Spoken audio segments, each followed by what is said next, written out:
Okay, good morning students.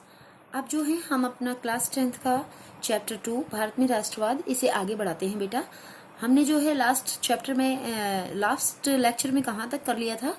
1934 तक आते आते क्या हो चुका था कि सविनय अवज्ञा आंदोलन जो है वो पूरी तरह से धीमा पड़ चुका था। उसकी गति जो है उसमें पहले वाली बात नहीं रही थी। लेकिन अब मैं आपको बताऊंगी कि किस तरीके से जो है ये आंदोलन 1930 में शुरू हुआ और उसके बाद धीरे धीरे जो है 1931 में एक बार पहले इसको बंद कर दिया गया था। तो उसके बाद जो है कैसे इसके अंदर कौन कौन से सामाजिक ग्रुप, कौन कौन से सोशल ग्रुप, कौन कौन से सामाजिक समूह इसमें जो है शामिल हुए और वो इसको किस तरीके से इस आंदोलन में किस उद्देश्य से शामिल हुए थे और वो इसको कैसे लेकर के चल रहे थे।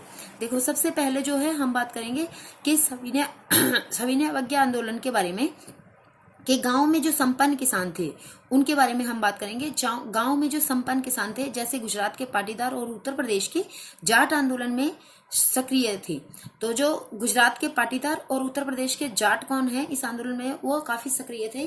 क्यों? क्योंकि बेटा वो क्या करते थे, वो सभी जो है वो कमर्शियल क्रॉप्स उगाते थे और जब महामंदी का दौर आया तो उनकी फसलें बिकनी क्या हो गई थी, बहुत मुश्किल हो रही थी उनकी फसलों को बिकने में और उनकी कीमतें लगातार गिरती जा रही थी। ऐसी स्थिति में उनके पास जो है सरकारी लगान तक चुकाने का उनके पास पैसा नहीं था और चारों तरफ जो है काफी असंतोष फैला हुआ था। वो लोग ये चाहते थे किसी तरीके से जो है किसी भी तरीके से ये पॉसिबल हो जाए कि सरकार लगान कम कर दे, सरकार जो है उनसे लगान न ले। क्यों? क्योंकि अब उनके पास क्या हो चुकी थी, उनके पास अपनी खुद की नगद आय जो है वो खत्म हो चुकी थी और अब वो सरकारी लगान चुका पाने के काबिल नहीं रह गए थे। तो उनको ऐसा लगता था कि अगर जो है वो इस आंदोलन में अपना पार्टिसिपेशन देंगे, अब अगर वो इस आंदोलन में भाग लेंगे तो कहीं ना कहीं उनको इस प्रकार के जो ये बढ़े हुए लगान है उनसे छुटकारा मिल जाएगा।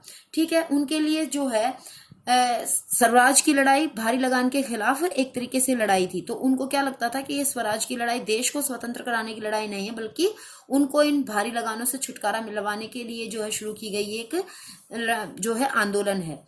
लेकिन जब 1931 में लगानों के घटे बिना ही आंदोलन को वापस ले लिया गया तो उन्हें बहुत ज्यादा निराशा हुई और जब 1932 में जब दोबारा आंदोलन शुरू हुआ तो इन लोगों ने क्या कह दिया, उसमें पार्टिसिपेट करने के लिए, उसमें शामिल होने के लिए इन्होंने साफ इनकार कर दिया था। ये तो थे अमीर किसान। उसके बाद छोटे किसानों की बात सुनिए आप।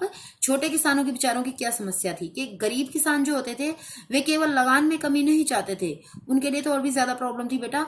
क्यों? क्योंकि जो है जैसे मैंने आपको पहले भी बताया था कि गरीब किसानों को क्या होता था, उनको पट्टे पर जमीन मिलती थी और पट्टे पर जमीन मिलती थी और तो उसका कोई टाइम ड्यूरेशन फिक्स नहीं होता था। ठीक है, और ना ही उसका पर्टिकुलर प्लेस फिक्स होता था कि ये वाली जमीन जो है इस इंसान को पट्टे पर दी जाती है इतने समय के लिए, ऐसा कुछ जो है फिक्स रूल नहीं था। और ऐसे में फिर जब महामंदी आई तो उस समय जो है और भी ज्यादा परेशानी हो गई छोटे किसानों को, बड़े किसानों से भी ज्यादा परेशानी हुई छोटे किसानों को बल्कि। ठीक है, तो नगद आमदनी उनकी पहले से भी कम हो गई थी और छोटे पट्टेदारों के लिए जमीन का किराया चुकाना भी मुश्किल हो गया था। तो वे क्या चाहते थे, वे चाहते थे कि उन्हें जमींदारों को जो भाड़ा चुकाना था वो उसे माफ कर दिया जाए। इसके लिए उन्होंने कई रेडिकल आंदोलनों में भी हिस्सा लिया जिनका नेतृत्व अक्सर समाजवादियों तथा कम्युनिस्टों के हाथ में होता था। समाजवादी और कम्युनिस्ट बेसिकली कौन लोग होते हैं, जो समाज के जो है सामान्य तबके को, यानी कि किसानों को, मजदूरों को, ऐसे समाज के वर्ग को जो कमजोर है उसके लिए आवाज उठाते हैं, वो लोग होते हैं। ठीक है, अमीर किसानों और जमींदारों की नाराजगी के भय से कांग्रेस क्या करती थी कि भाई कांग्रेस भी ये सोचती थी कि भाई कहीं जो है बड़े बड़े अमीर किसान और जमींदार जो है कहीं कांग्रेस से नाराज ना हो जाएं, इसलिए वो छोटे इस तरीके के पट्टेदारों का साथ वो नहीं देते थे। ठीक है, तो इस कारण भी गरीब किसान जब सेकंड टाइम जब जो है ये आंदोलन शुरू हुआ तो किसानों ने भी कहीं ना कहीं कांग्रेस के साथ जो है अपना ज्यादा, इन्होंने कांग्रेस को अपना ज्यादा समर्थन नहीं दिया।